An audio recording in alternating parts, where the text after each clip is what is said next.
You know, I don't know if Cube get the props he deserves, seriously, because even as you talking, you keep on mentioning, singling him out. He pinned so much of NWA's 100 miles and running. Then he comes out with his America's Most Wanted with the KKK.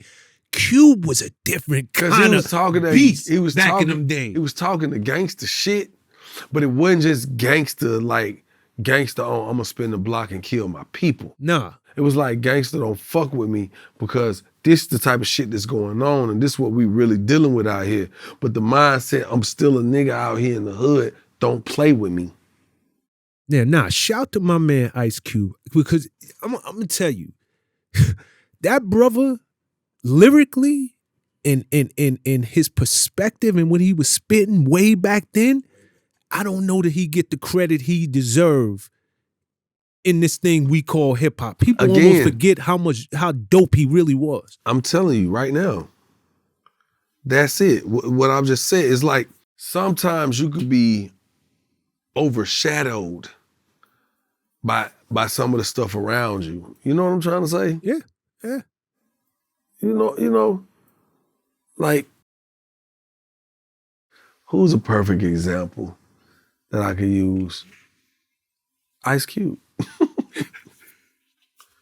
He was overshadowed because his message, like even today, you look at the people around him, okay, Dre. You know Dre,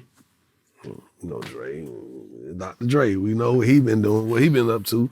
Some of the stuff, we know he done cashed out on some big checks. He ain't got to do nothing else in his life again. But then you take your Rens, your Yellows, we don't know where they at. Easy, you know, we know where he at. Rest his soul. Cube. You saw what he went on to do. Yep. The greatness he's put out. You know what I'm saying? All you gotta do is really just sit back sometimes and look at the avenues, the routes people will take. And it can kind of show you what they really meant by what they were saying. You know what I'm saying?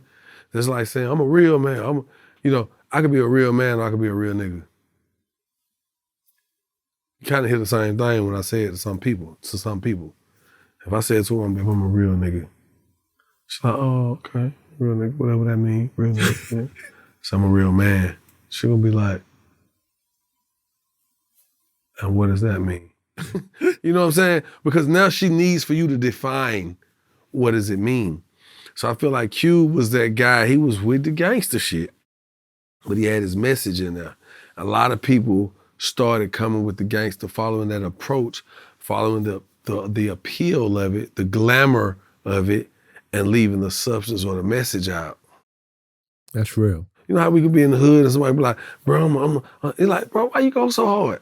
Because of X, Y, Z. And you say, well, now you forgot A, B, C, D, E, F, G, H, I, J, K, L, M, N, O, P, Q, R, S, T, U, V, W, because you already said X, Y, Z.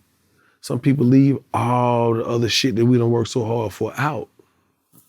You know what I'm saying? Of course. Just think about it. With the amount of influence we got today.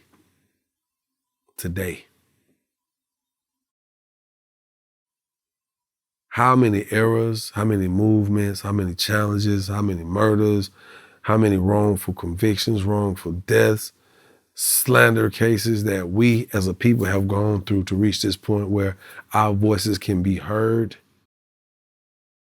So it's almost like, if we take the time to look at a podcast now, if you turn on the most podcasts, independent podcasts, it's gonna be some little fake relationship shit or some fake I'm woke shit. And I don't even wanna say fake, just sometimes people they got the platform, you have the power to be heard, and instead of being heard, you wanna take an hour of my time to deliver me bullshit. You feel what I'm saying? Mm-hmm. Imagine if the youth of the 60s and the 50s could have had the power and the same type of recognition and the resources and the assets we have today. Where would we be? Be a different world. Totally different. Be a different world. So that's why I'm fickled, I'm flabbergasted when I see us having all this shit and we not doing that. along the way, people lose the message and they just emulating the process without the message. You kind of get what I'm saying? Of course. It's just like, I see somebody who love on this woman and do this and that and it look like that and they do this. And I think that's what it is, right? But when I go back and try to do the same thing, I leave out the truth. I leave out the respect. I leave out the real intimacy. Not the sex of it, the intimacy of creating a safe space for my significant other. You know what I'm saying? I leave all this shit out, but we just show up, we look good, we fuck, we talk shit, we a couple.